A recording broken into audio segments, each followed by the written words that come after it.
Video 3 Insurance Auto Auctions, Newburgh, New York. Let's go. Now, I'm not sure which one we should start with. I feel like you guys expect me to start with the Vet, so I'm going to start with that one though. Full disclosure on this ZL1 right here. When I saw the thumbnail on their website, I swore it had welds. I couldn't click fast enough. ZL1 on theoretical welds, and it's wrecked, and I have a chance to buy it, so we're going to go ahead and clear that up right off the jump. Unfortunately, they're not welds. They're Avant guards, no sticky tires, just a cool looking set of wheels. So while my hopes of this being some 900 horsepower on slicks and skinnies were dashed pretty early, I'm still pretty pumped to see this car. First things first, I'm not gonna play around with you guys on these LT4 cars. We're going right under the hood. First impressions, it is very clean and very stock other than that K&N carbon fiber intake. It doesn't have an aftermarket pulley, which is one of the first things you do on this if you're looking to make some big power. Bone stock headers there, nothing looks modified whatsoever. Let's go around and check the mufflers. These look very much like stock exhaust tips. However, you peek under it a little bit and you're not seeing a muffler. So it looks like it has some kind of muffler delete at the very least.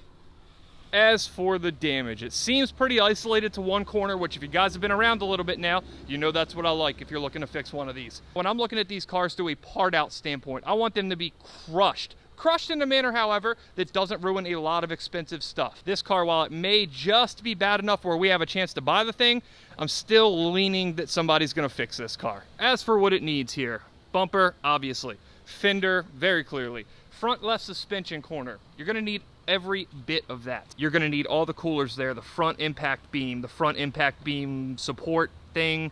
You're gonna need grills, you're gonna need lips. You're gonna, of course, need a headlight. Let's see, as far as the hood goes, you're definitely gonna need a hood. The insert there is in good shape, so you don't have to worry about fixing that. Moving back a little bit to see how far this transferred. You can see it hit the pillar there. I guess when the fender got bent back, this corner went up into it like that. That is by no means a bad hit. You can fix that with a little bit of Bondo, a little bit of paint, no big deal. Where things get complicated in cars like this is if it really strikes the door and kind of bends these hinges back, messes up the pillars. That does not appear to be the case on this one. The back of the door lines up perfectly. It shuts just like it should. No worries there. Just a quick inspection of the back. No damage. It honestly doesn't even look like there's a scratch on the car. Even the front passenger side is in very nice shape. Nothing appears to be leaking out of this car that I can tell, though I haven't started it yet. And on that note, let's go ahead and start it. I do have to note this. This is one of the best smelling salvage cars I've been in. They're fresh. Well, she barely had enough power, but she did it for us. We understandably have some error codes there. ABS, traction control, TPMS, which go figure. However, what always matters the most on these cars, oil pressure right there, perfectly fine. No coolers are cracked, no oils are leaking. It greatly increases your chances of having a healthy motor when you buy this thing. I did just happen to notice that down there. I suppose it's a 50th anniversary, which I guess is kind of cool. Alcantara steering wheel, Alcantara shift boot knob, all that good stuff.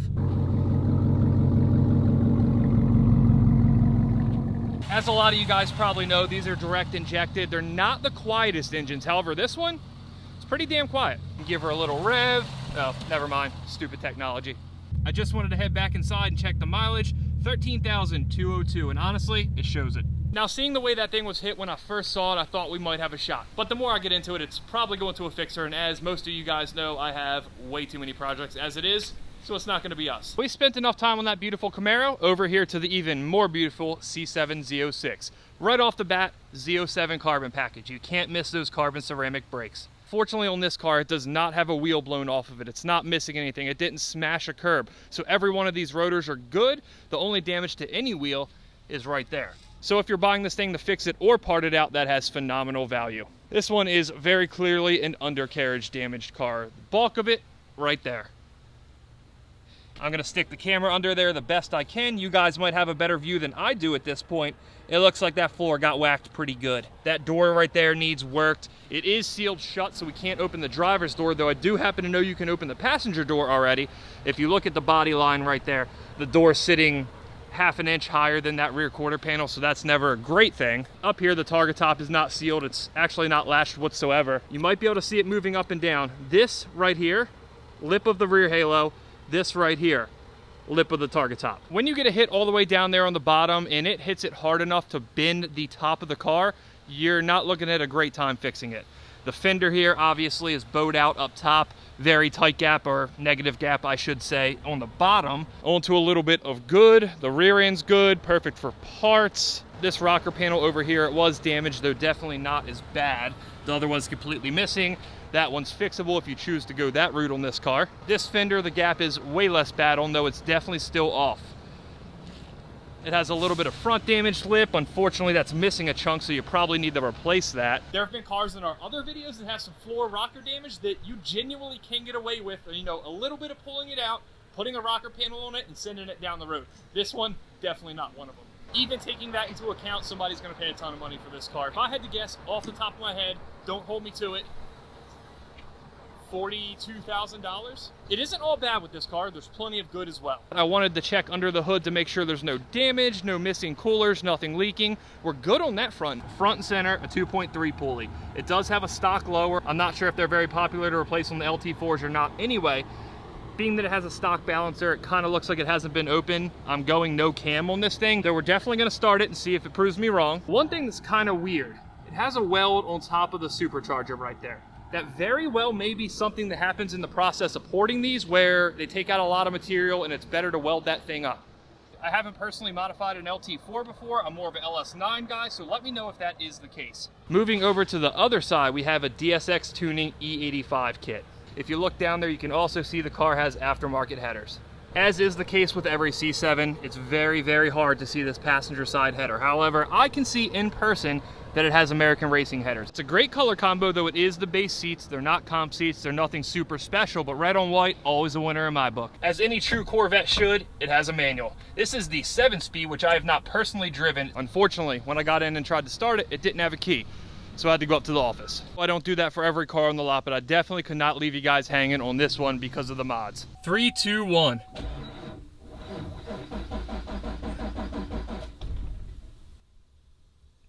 All right, we'll give it one more try. Oh, there we go.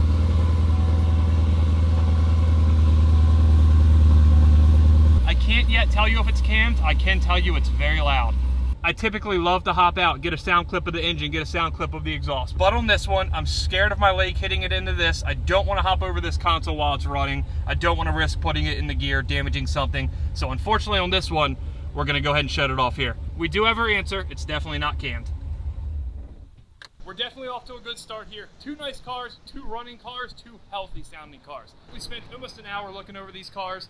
We have a lot more to see at this lot, so it's time to hit the road. I'm sure some of you guys remember these from my Texas trip. We had that car that was easily distinguishable as an R8 under one of these red wraps. As for these, I cannot tell you what they are. If anybody recognizes anything in here, put your guesses down in the comments. First thing we run into is a way less impressive yellow Camaro. I did already come over and pop the hood to make sure it was a V8 and make sure it was worth showing. This is the L99 with a 6-speed auto. As is the case with all of them, you have a nice shiny, not so shiny set of Brembos on the car. The other yellow Camaros smelled great. This one, definitely not so much. Unfortunately with this one, the keys are tied pretty tight up around here, so we're not gonna get to start it. We buy a ton of these cars. We're gonna have to go back to IAA.com and check and see if the thing actually runs. As for the damage that totaled this car, that's what we're looking at right there. Nothing serious whatsoever. Parts yards like us tend to buy a lot of these cars, even when they're fixable like this, because the drivetrain is worth like 90% of the car when it sells at salvage auction. Guys, I almost made a huge mistake. I almost walked past this car right here. I was thinking, oh, here we have another twin turbo Audi. No big deal, nothing special, frankly don't care about them. Then I saw it's a wagon. As I made my way around to the back, I saw that right there on the seats, RS. And as I got to the very back of the car, boom. Avant RS6. Thankfully I did not miss this thing, because if any of you guys found out this was here and it wasn't in this video, I have a feeling I'd be getting yelled at in the comments. Beautiful carbon ceramic brakes on it. Hopefully the front one survived. That is an absolutely massive rotor. You don't have to know much about cars to know that this thing was in a pretty serious accident. The car's sitting on the ground over here on the passenger side. That wheel's completely bent in. The entire roof line, windshield, doors. This thing was definitely on its roof. You can see where it slid on the hood long enough to actually wear through it. being that I almost walked past it, I definitely did not see this on the run list on IAA.com. So I had to go check it out, make sure it was what I thought it was, and of course, it is. Now, the car is listed as not running, which means we're not going to get to hear that beautiful Akrapovic titanium exhaust. Super unfortunate, but I am going to go see if we can take a peek into the interior. Pretty basic package, black, white stitching, carbon fiber dash trim. The bumper is strapped down to the hood right there. I'm not sure if this is going to open, and it does. So whoever taped that thing down, good on you, because that thing just sticks. Hopefully it didn't do any damage to the engine, which it's going to be a little hard for me to tell, but you can see right there, whatever that actuator is obviously damaged. If that's the bulk of it, I think we'll take it. It does have some type of warning on there. Apparently you can cook bacon on this, it gets so hot. Now that's interesting turbo placement. I am not an Audi guy whatsoever, as most of you know. I have not seen that before. It has a couple of tiny little Borgs sitting up there on top of the engine.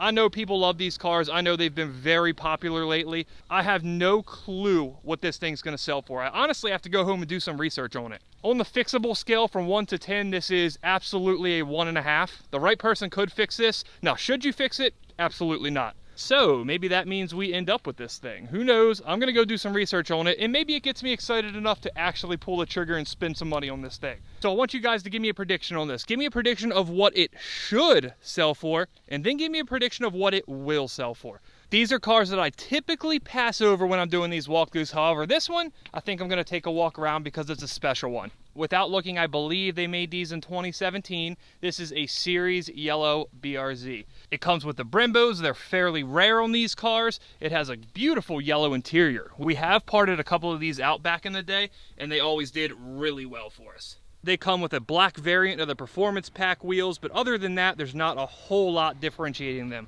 They do have black emblems. Looks like this one probably just got rear-ended. I'm kind of digging the car club name. We're not going to spend too much time here. We're not going to bother with starting it. I'm going to go ahead and look under the hood for you guys, though. Stock is stock gets. When it comes down to cars like the BRZ, or for that matter, any other Subaru, in my opinion, the more stock, the better. This is probably the first time I've said this publicly, and I may get a little hate for it, but we're going to go with it.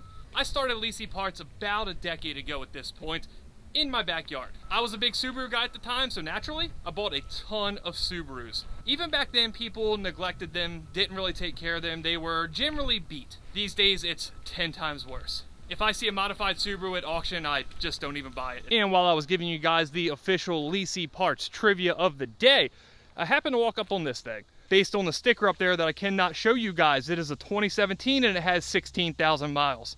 Over there on the dash, it does say SVR, and on the screen there it says SVR.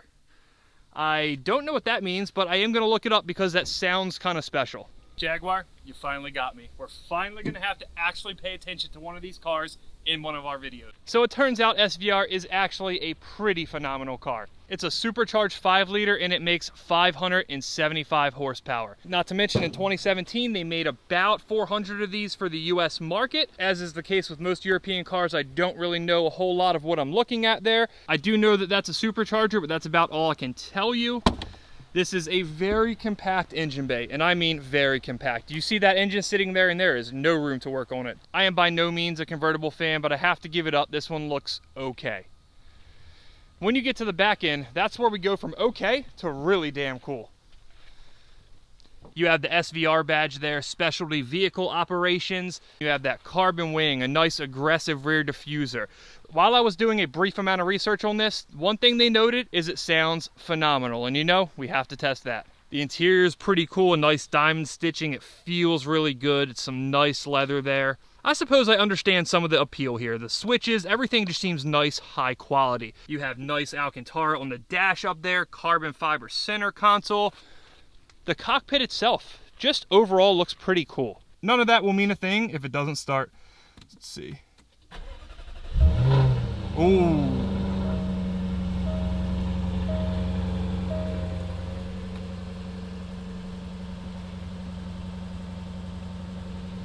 And all the vents are popping up there.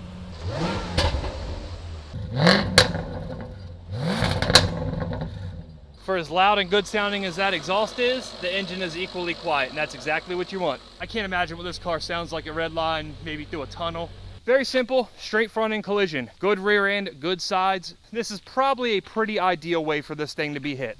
Now the hood will not hold itself up, so I am going to be a little limited on what I can show you because I have to hold that up. Best I can tell, nothing interacted with the engine. I looked for leaks before I started it, of course, and there was nothing to be found. I'm going to guess that all this damage missed those lower frame rails, which is huge. Absolutely huge.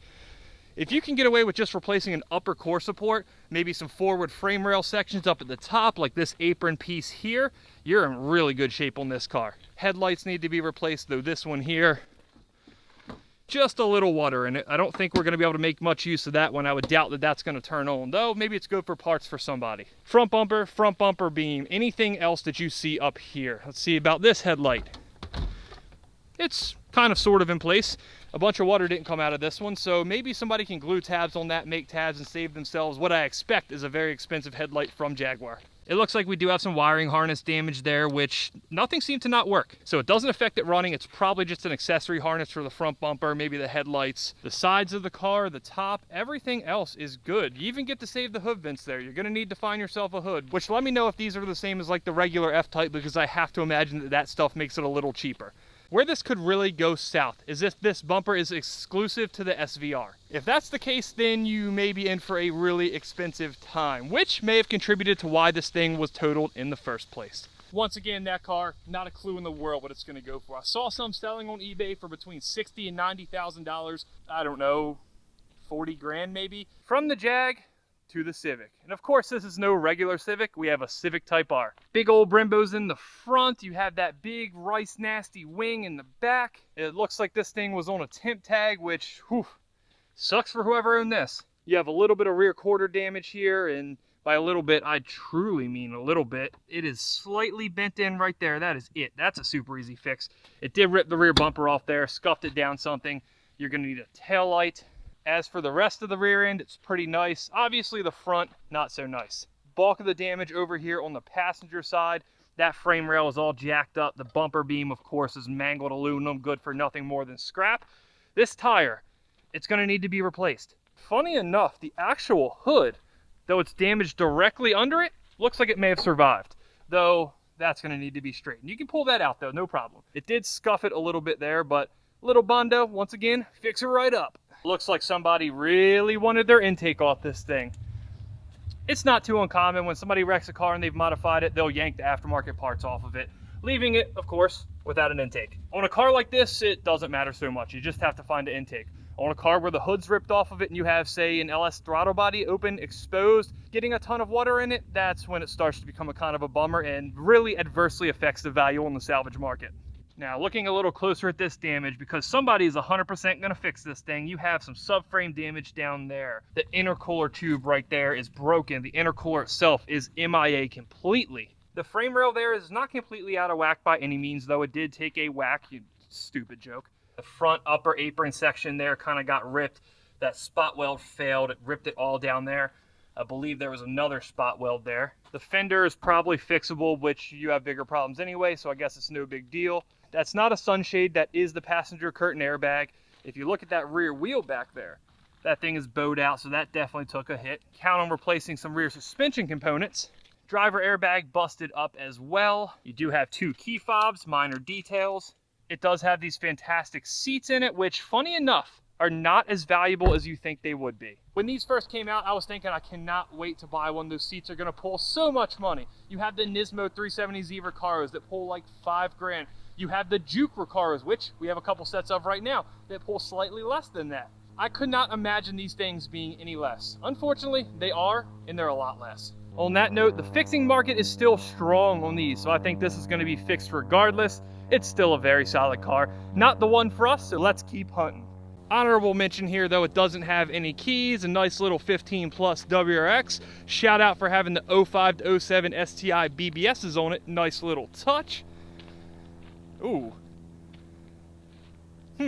At first glance, I had no clue what this is, but then I saw that badge on the front. It is some type of Volkswagen. It is way back in the weeds, but we're gonna try to go around behind this thing because it said it caught on fire. VW automatic Carmen Gia. Oof. Well, they weren't lying. It caught on fire. That's pretty gnarly. Kind of a cool car to see though. I haven't seen one of these at auction. Does it open? It does open. So I can't tell you much about these. I know very little about older cars, even less about older VWs, so can't really add much more for you guys. Over here, just like always, it's not an SUV episode, but I saw it's an X6M, so I am gonna take a quick walk around it for you guys. Cool color. Black interior. I guess they wanted to keep the wheel straight with that seatbelt tied around it there. This car, as far as the damage, does not look too bad. That door got hit, at least the glass is broken out of it. That wheel there is definitely forward a little bit. They don't total these for nothing, obviously, so whatever this cooler is here, it is intact. The lines are not broken. You see there is some damage to the frame rail right there, though it is a scuff. That's not a bend. However, some insurance companies won't want to fix that. That may be why this thing was totaled. All in all, not a bad looking option for a nice luxury SUV that's probably a little quicker than most. When we were in Dallas, I hit the Tesla section there. I asked you guys if you wanted to see an EV video. A lot of you guys said yes. Just know I'm working on it. At some point when I find a lot that has a bunch of cool stuff that is not just Teslas, we're gonna go out and check it out. Even if we run into a lot with 5 Plaids, we're not gonna be able to drive them. They all look like Model S's and they all look exactly the same. I do have my eye open for a nice salvage, hybrid exotic, electric exotic, whatever. We'll find something and we'll make it happen. Now, down here in the bottom of the lot, if you believe everything you read on the internet, the EV section should be the one that is completely on fire. Well, here at this lot, that is not the case. Here we have a toasty WRX. There's your bit of wiring harness right there.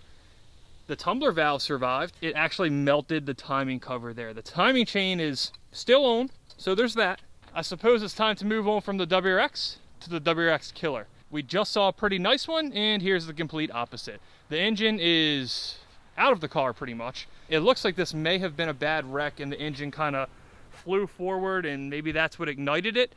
I honestly don't know. The fire cars are really hard to piece together. Those seats that I was so impressed with in the other car, that's what they look like in this one. Just like the WRX over here, there is not much salvageable in this. If you really need a rear clip from one of these cars, and I mean really, because there is not another thing usable in this, then maybe it's a good option. It should be very cheap, at least I would hope. So if you get one of these whacked in the back and you're looking to fix it, you need a rear tub section, you need a rear quarter panel. Maybe, just maybe, this car has some value yet. I did want to make a mention of this STi right here, and it's for a very specific reason. I mentioned we rarely touch them earlier in the video. However, if one of you guys are looking to get into it for parts or to fix, I want to give you guys one piece of information. Of all the cars that handle front end wrecks very well, this one is not one of them. If you have a WRX hitting the front end like this, the motor is trash. There are people that still buy them, there are people that rebuild them, but if you're trying to buy one for an easy part out to make some money on, you don't want to touch one that's like this. That right there is the timing cover. It's plastic. Over there is where the front core support, the radiator, smashed into that timing cover. Even the littlest bit of damage here, less than you would expect, whether it's that frame rail there or bent around and hitting it, can crack this timing cover, can hit the timing gear. The older ones, the timing gears were plastic. These ones, they're all metal. These ones hold up a tad better. However, they almost always jump time and smash the valves into the piston. Just a little tip for you guys that'll hopefully save you some money if you choose to buy one of these cars. On the rare occasion that we do buy one, it's not modified and it is definitely not hitting the front. That's the end of our day, and it looks like this is the last car. Now this one I did see on the site before, and there was one thing in particular that raised my interest on it. As you can see, it's a pretty standard F80 M3. It's pretty low if that wheel is not damaged and kinked in and therefore lower. It does have that beautiful carbon roof on it. This car's listed on their site as undercarriage damage. It does have a missing marker, a parking sensor. That grille is bashed in. You can see that side skirt damage down there. You go over here to the other side, and what do we have? Pretty much nothing. It looks pretty solid. It was definitely hit hard enough to blow these curtain airbags, however, and that is never a good sign when it's a hit underneath the car. For whatever reason, this is not cranking. I'm guessing by the low voltage warning up there that there's something going on with the battery. Maybe it's just been sitting here too long. Now, the interesting part about this car is that under title, it was listed as having an open lean. That's not something we see a lot at all. I don't know what would cause that. Maybe the insurance payout wasn't enough to cover the loan on the car and the owner just kind of defaulted on it. Figuring that out is not that important. However, what I'm concerned about is when you buy the car, can you title it? I genuinely do not know. If you or somebody you know has bought a car with a lien on it from Salvage Auction previously, let me know how that went. I'm genuinely curious. And with that, that's a wrap here. We have another video to film today, 2 hours south, so we're gonna hit the road. Like, subscribe, comment, all that stuff. You know the drill. See you guys soon.